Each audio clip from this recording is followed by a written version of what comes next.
সালামু আলাইকুম my dear students. আজকের ক্লাসে তোমাদের কুমিল্লা বোর্ড 2020 এর চেঞ্জিং সেন্টেন্সের সবচেয়ে সহজ পদ্ধতিগুলো বলে দিব। তোমরা মূলত পরীক্ষার হলে বা পরীক্ষার বাইরে প্র্যাকটিস করতে গেলে চেঞ্জিং সেন্টেন্সে যে প্রবলেমগুলো ফেস করো, আজকে সেই ব্যাপারটি তোমাদেরকে ক্লিয়ার করে দেবো। দেখো বোর্ডে হচ্ছে আমরা লিখে রেখেছি কুমিল্লা বোর্ড 2020 এর চেঞ্জিং সেন্টেন্সগুলো। যদিও তোমাদের দেখতে একটু সমস্যা হচ্ছে, বাট আই এম সরি যে এটা তোমাদের একটু ল্যান্ড করে নিতে হবে। আই মিন ফোনটাকে এইভাবে না রেখে একটু এইভাবে করে নেবে, তাহলে তোমরা লেখাটা ক্লিয়ার বুঝতে পারবে। দেখো হেলথ ইজ ওয়েলথ তোমাকে বলছে কমপ্লেক্স সেন্টেন্স করতে। এই টাইপের বহুত হাজার হাজার লাখ লাখ কোটি কোটি সেন্টেন্স তোমাদেরকে তারা দিয়ে থাকে এবং তোমরা জিরো পাও। কেন জিরো পাও? যে স্যার এখানে কোনো ক্লু নাই। ক্লুলেস যতগুলো কমপ্লেক্স সেন্টেন্স বলবে সেই ক্ষেত্রে তুমি রিলেটিভ প্রোনাউন ইউজ করবে। ক্লুলেস যতগুলো আছে, যত ক্লুলেস সিম্পল সেন্টেন্স আছে, তোমাকে যখন তারা বলবে কমপ্লেক্স করো তখন তুমি রিলেটিভ প্রোনাউন নেবে। যে স্যার আমি রিলেটিভ প্রোনাউন চিনি না, রিলেটিভ প্রোনাউন হচ্ছে হু, হু ইজ দ্যাট।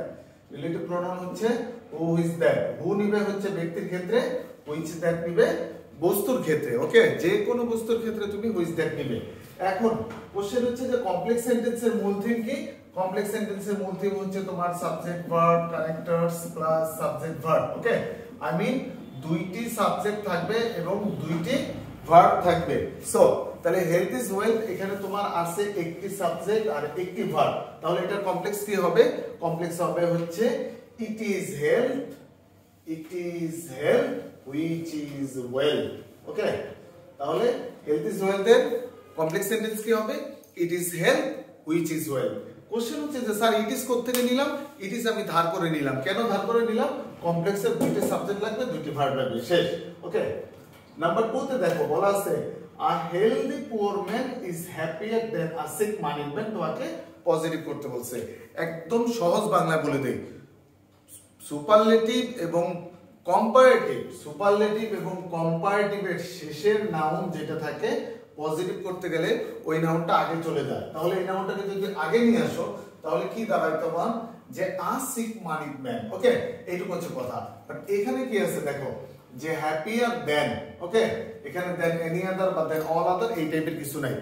যখন শুধু দেন দিয়ে কোশ্চেন করবে সেই ক্ষেত্রে এই লাইনটা যদি তোমার অ্যাফার্মেটিভ হয় তাহলে তুমি তার পজিটিভ করতে গেলে নেগেটিভ সেন্সে করবে। যদি দেন এনি আদার বা then all other, most other, few other এই টাইপের কোনো কম্পারেটিভ থাকে সেই ক্ষেত্রে তুমি আর নট বা নো এগুলো কোনো কিছু যোগ করা লাগবে না, এটা অটোমেটিক নেগেটিভ হয়ে যাবে আর কি।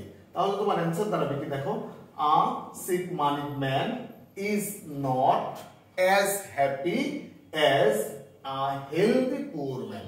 ওকে, তাহলে ইজ নট কিন্তু আমরা যোগ করেছি বিকজ এখানে কোনো নট ছিল না। আবার দেখো a sick moneyed man is not as happy. এই যে হ্যাপিয়ার এইটুকু হচ্ছে ধরো কম্পারেটিভের ফর্ম। ওকে, এইটাকে ব্র্যাকেট করবে, ব্র্যাকেট করে শেষের অংশটাকে আগে দিবে এবং আগের অংশটাকে পরে দিয়ে দিবে।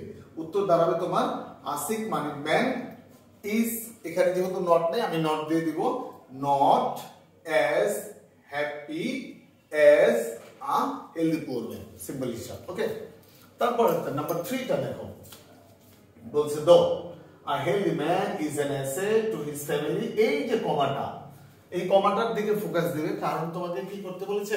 কম্পাউন্ড করতে বলেছে। এবং তারপরের লাইনের কথা হচ্ছে কি, যে যখন তুমি কমপ্লেক্স সেন্টেন্সে থাকবে তখন বা সিম্পল সেন্টেন্সে থাকবে সেই ক্ষেত্রে তোমার এই কমাটা খুবই গুরুত্বপূর্ণ। তাহলে দো এবং অলদো, দো এবং অলদোটা তোমার কমপ্লেক্স সেন্টেন্সের ক্লু। যখন তুমি কমপ্লেক্স থেকে কম্পাউন্ডে যাবা তখন তোমার এই দো অলদো উঠে যাবে এবং এই যে কমাটা, এই কমাটার এখানে তুমি বাদ বসাবে, বাকি যা আছে তা ঠিক হুবহু এভাবে বসে যাবে। তাহলে হবে কি, a healthy man is an asset to his family but an unhealthy man is the liability. Okay, এইটুকু হচ্ছে ব্যাপার। তারপরটা দেখো নাম্বার 4 এ আছে যে he can succeed in life. Interview করতে বলছে। যখন কোন সেন্টেন্সে, কোন অ্যাসার্টিভ সেন্টেন্সে অক্সিলারি ভার্ব থাকবে, তোমাদের কাজ হবে এই অক্সিলারি ভার্বটাকে সাবজেক্টের আগে নিয়ে যাওয়া এবং তার সাথে নট যোগ করে দেওয়া। সিম্পল, যেহেতু ক্যান আছে তুমি ক্যানের সাথে নট যোগ করে দিলে কান্ট হয়ে যাবে এবং শেষে তার প্রশ্নবোধক চিহ্ন দিয়ে দিবে। Can't he succeed in life. Okay, number 5 দেখো, so everybody can not but be conscious of his health. তারপরে দেখো মানুষ কিভাবে তোমার মানে ওই যে বলদ বানায় আর কি। সিম্পল হিসাব দেখো, তুমি কিভাবে মূলা ঝুলায় রাখে তোমার সামনে, দেখো এরোবিল দেখবে, হ্যাঁ, যে মূলা কেমনে ঝুলায়। এই যে 5 এর উত্তর 6 হবে, 6 এর উত্তর 5 হবে, সিম্পল হিসাব, ঠিক আছে? একটু মনোযোগ দিয়ে দেখবে। তোমাকে এই লাইনটা বলছে অ্যাফার্মেটিভ করতে, নিচের লাইনটা বলছে নেগেটিভ করতে। যখন কোনো সেন্টেন্সে ক্যান নট বাট থাকে, এটার অ্যাফার্মেটিভ হয়, ক্যান নট বাট এর পরিবর্তে তুমি মাস্ট লিখে দিবে, বাকি যা আছে তা হুবহু বসে যাবে। যখন কোনো অ্যাফার্মেটিভ সেন্টেন্সে মাস্ট থাকে, এটা নেগেটিভ করতে বললে সেই ক্ষেত্রে তুমি ক্যান নট বাট লিখে দিবে, সিম্পল, শেষ। ক্যান নট বাট এর পরিবর্তে তুমি মাস্ট লিখবে, আর মাস্টের পরিবর্তে তুমি ক্যান নট বাট লিখে দিবে, তোমার উত্তর কারেক্ট। যদি তুমি এইটুকু জানো তাহলে তোমার প্রশ্নের ভিতরে তোমার 50 মার্ক দেয়া থাকবে, এটা তোমার বুঝে নিতে হবে। এরপর নাম্বার 7 এ দেখো বলছে health can be improved by regular exercise and a balanced diet. কি করতে বলছে? অ্যাক্টিভ করতে বলছে। এই যে প্যাসিভ থেকে যখন অ্যাক্টিভ করতে বলে তখন মাথার ভিতরে আসমান ভাঙা পড়ে। কেন ভাঙা পড়ে? কারণ তুমি এটা বুঝোই না যে কি কি অতিরিক্ত নেওয়া হয়েছে। এখানে দেখো এই বাইটা অতিরিক্ত নেওয়া হয়েছে, বিটা অতিরিক্ত নেওয়া হয়েছে, এবং এখানকার ইডিটা অতিরিক্ত নেওয়া হয়েছে। এই তিনটা বাদ দিয়ে সাবজেক্ট অবজেক্টকে এক্সচেঞ্জ করে দাও। এখানে দেখো এই যে regular exercise and a balanced diet can improve health, এভাবে একটা ফরম্যাট। আরেকটা করতে পারো, উই সাবজেক্টটা ধরে নিতে পারো এটাকে রেখে, যে we can improve our health by regular exercise and a balanced diet. Okay, যে কোনো ভাবে যেটা সহজ সেটা তোমরা ইউজ করতে পারো।